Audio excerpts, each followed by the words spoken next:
want to give some of my first impressions on Adventurine. You get access to him during the story. This is like later on in the story, before the ending. So I've played through him. I played through the story once already on my main account, and this is on my free-to-play account, which means I don't have a lot of the units available to me that's on my main account. And when I played with Adventurine on my main account, he felt really smooth, really good to use. But I was using him with Ratio and Topaz and Rune May, which meant he had really quick follow-up attacks, he had really quick usage of his skills, and I didn't feel any problem with him. He felt like a really good, solid preservation unit. It wasn't until I played him on my free-to-play account that I noticed that he didn't feel as good as he had on my initial playthrough, and it took me a little bit to realise why, and it's because this is the team I'm using him in, and there's no follow-up units in this team, which means he feels a lot different to play. So let's just test him out on these units, and I'll show you what I mean, hopefully. Put up our shield. No, we want to test them. So Adventurine gives a reasonably decent shield. I can't remember if you just look, it'll tell you. Does it tell you? So shield we have like 146 shield on all our units here. Pretty good, pretty strong shield. So we just click on the autoplay, and hopefully the issues I have will be demonstrated. Assuming we don't kill them all. This group of monsters may not be. Okay, this group should be. So can you? I noticed this when I was fighting a dinosaur. So no problems yet. Shield's quite good. Quite tanky still. I don't think these monsters are doing enough damage to demonstrate it. No, my team's too good. Oh, we might kill them here. My free-to-play Alcaron's not actually very good. She's alright. Well, that was a terrible demonstration. Let's see if I can find a harder monster. Don't worry, I won't spoil any story for you. Right, let's see if these monsters are kind enough to demonstrate. Let's go! They need to do enough damage. They need to do enough damage for this to work as I intend. And I'm not sure they will. Because he's got quite a chunky shield. And Acheron does a reasonably amount. Well, he doesn't. I need to improve her build a bit. It's funny because I did this when I was playing for the mansion. It's a lot harder. Also, thing that you kind of notice is he doesn't really get his follow-up attacks much when he's not playing up with other follow-up units. It's quite slow, especially if he runs out of shield. So as we see, Sambo has no shield, so he should use, when it comes to his turn, his skill to refresh the shield. Yeah.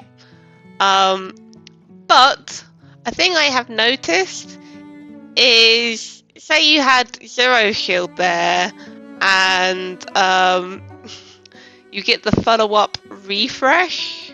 When it then comes to Adventurine's go, he then won't use the skill because you still have a shield on your unit. So if your unit is then attacked, and that shield that they've gained from his follow-up triggering has occurred, they'll then lose the tiny shield that the follow-up gives them, and you have to wait for Adventurine's next go to get the shield back. And between the time of Adventurine's next go and your loss of shield, your unit could die. I've had my units die with Adventurine because he doesn't apply skill on follow up, and I'm gonna try and capture it. Alright, I finally found a good test subject. Mr. Monkey over here, a thing that I can't usually defeat. He doesn't have lightning weakness or any of these things weaknesses. But maybe I can show this using Dr. Ratio. Alright. We might die here. Bonk. Boom. So these monkeys are hard, regardless. Let's see how Mr. Adventurine does, and if he can demonstrate his skill for us. So we should trigger his stacks more in this fight than we did in the previous demonstrations, because we're running him with Dr. Ratio, who is a unit with follow-up attacks. And as you can see, with each hit, his stacks go up. And his stacks also go up every time there is a one of the units with a shield is attacked. We refreshed our shield, nice and tanky. Did someone lose it? Follow-up attack. These shields are really, really strong, really good potential. So that is a skill use and a follow-up attack. So this should trigger Adventurine's follow-up, meaning we get a decent amount of stacks again. Why did he use his skill? There has been some updates since when I last played him, like yesterday. So I don't know if they've changed his AI. I remember seeing an update processing. Maybe they've changed what triggers his skill. That's interesting, actually, because if he's better at triggering his skill than he was previously, which was someone had to not have a skill for him to... Someone had to not have a shield for him to trigger his skill. So he should use his... Well, actually, this will be the good demonstration. So as you can see, the shield is very small on Asta. Oh. When do I get to go? When do I get to go?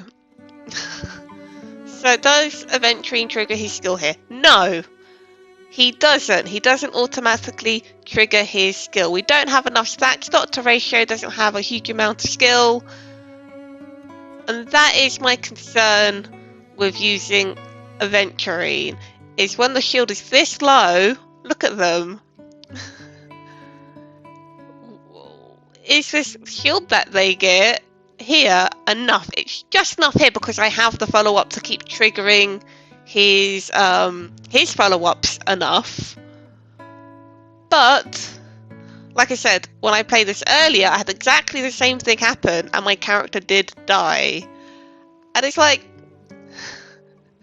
his shields are almost perfect, like almost 100% uptime, but in like really challenging content like this, like you still are going to be taking damage occasionally.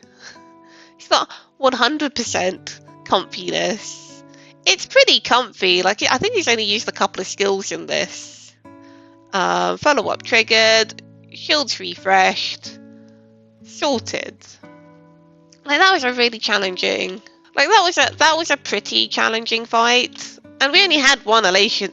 We only had one follow-up unit with Dr. Ratio. If you run it with Topaz, Adventurine's follow-up triggers a lot more. Like, it's very, very, very quick, because obviously Dr. Ratio is doing a follow-up every turn, which makes Numby go faster that does a follow-up, which then if you have Dr. Ratio's ult active, triggers another follow-up that then advances Numpty, that then could also do another follow-up if your ult is triggered on Topaz, and then in like barely any turns you trigger Adventurine's follow-up. It's really silly, it's really fun. Like, Dr. Ratio and Topaz are just, and Adventurine together is a really good solid team. Together they make sure like Adventurine shield has 100% uptime, they never take damage. But when you're on a team like this, which Dr. Ratio is the only other follow-up unit, or on a team like I had earlier Acheron, where there are no follow-up units, that shield is less reliable to trigger. You will have moments of vulnerability, like Asta took damage there. And that moment of vulnerability, when you don't have a shield up, could kill you. Now, I still think he's a very strong unit, but his strength is very clear in elation-based teams with follow-up attacks. He feels very strong because it gives him pretty much 100% 100 defense shield all the time. He's very good with Doctor Ratio, even without Topaz, but if you have Topaz as well, gosh, that team feels incredible. I had so much fun playing the three together. If we get a follow-up Harmony, they're just going to be really cracked. Or follow-up Nihility, they're just going to be ridiculous together. They'll just be a very ridiculous trio. Solid team. And everybody has Doctor Ratio, which means Adventurine is really good on everybody's account because everyone can benefit from him alongside Doctor Ratio, because he gives Doctor Ratio the AoE that Doctor Ratio lacks otherwise. Now, I do think when it comes to playing him with units without follow-ups, that's going to be more skill uses. And it might be, depending on whether or not the AI is being tweaked, it looked like it had been from playing him today, that they'd fixed the AI to sometimes trigger when these shields are low. But as you saw, they don't always trigger when the shields is low. He still uses his basic, he doesn't refresh his shield. And that's what could get your character killed. And with this in mind, that he is not as solid outside of elation-based teams, follow-up teams, if you don't know what the elation stands for, means he does not actually completely power creep Locha. Like, Locha is still a unit that only really does healing. But because Adventurine isn't 100% reliable with his shields, it means that Locha still has a place in the meta as a healer who can have 100% healing all of the time, with cleanses pretty much all the time, as long as you've got him fast enough, as long as he's filtered down, you always have healing. Now, whether or not you think Gallagher might replace Locha's role because his ult feels very similar to Locha's ult, having played Gallagher quite a bit on my main account, Gallagher's ult is only really useful if the unit you've applied the debuff to does not die.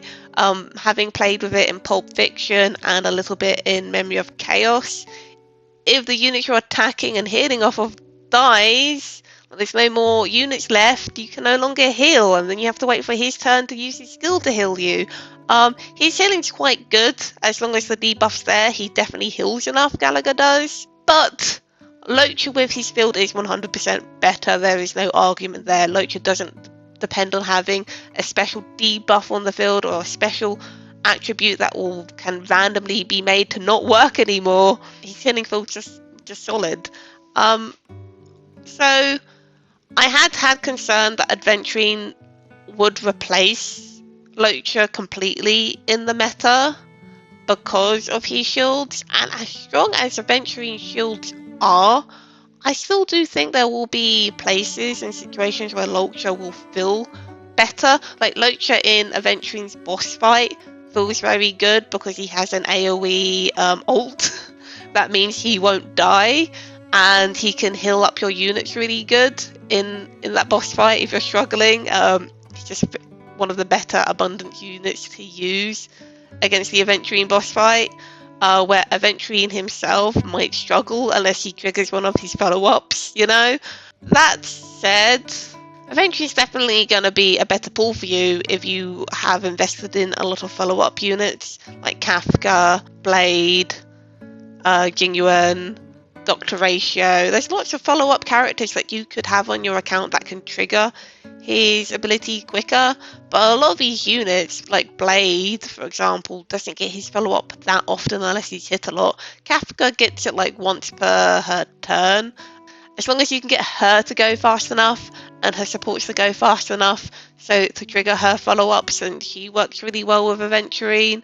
Dr. Ratio and Topaz are just amazing with him, but units that don't use follow-ups, I'm not sure they're gonna feel as good. Like, it's fine, and he just uses more skills, and it's whether or not you're comfortable with feeling more skills. Like, it's still good. It's still good. Like, if we go over here, so just to demonstrate one more time, in a team that does not have a elation unit, of course, no, my Acheron, she's just gonna kill them all really easy.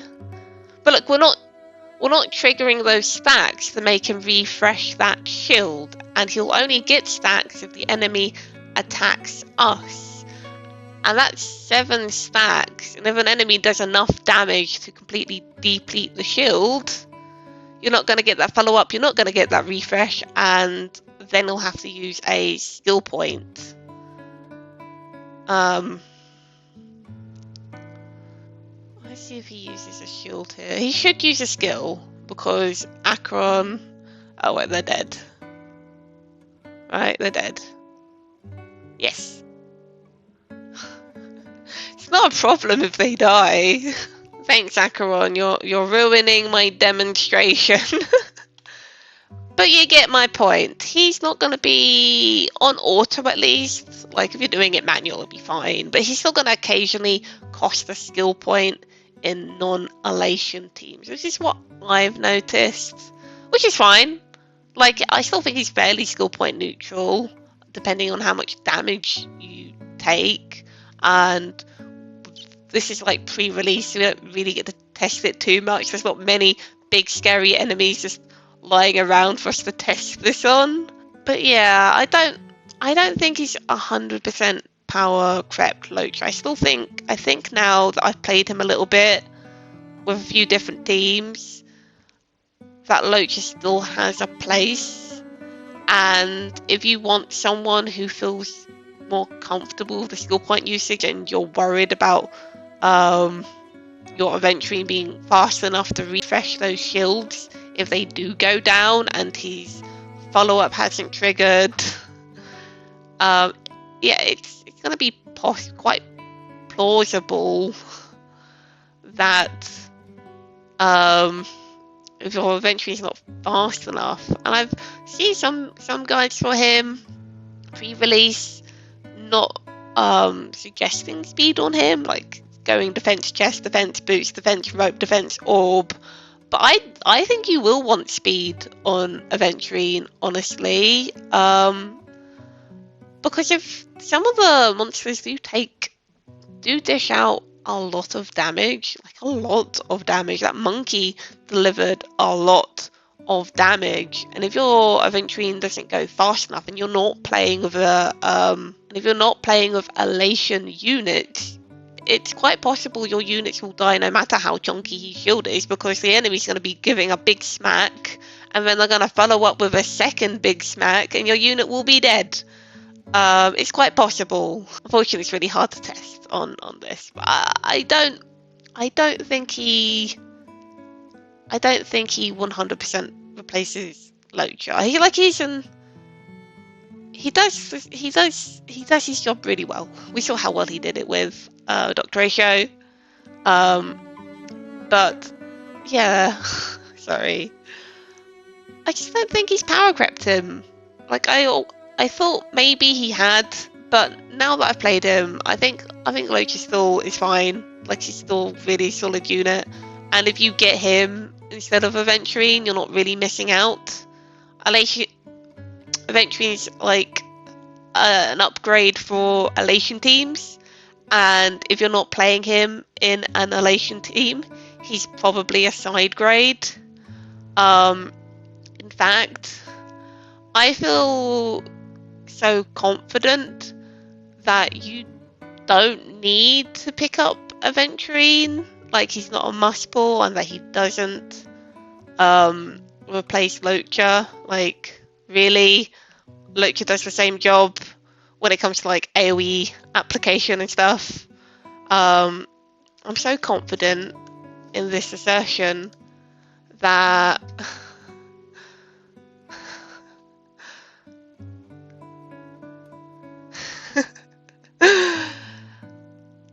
that Locha is still good. He's still a really great and solid pull for your account. That he's worth having there on it to support you. That I would recommend pulling him.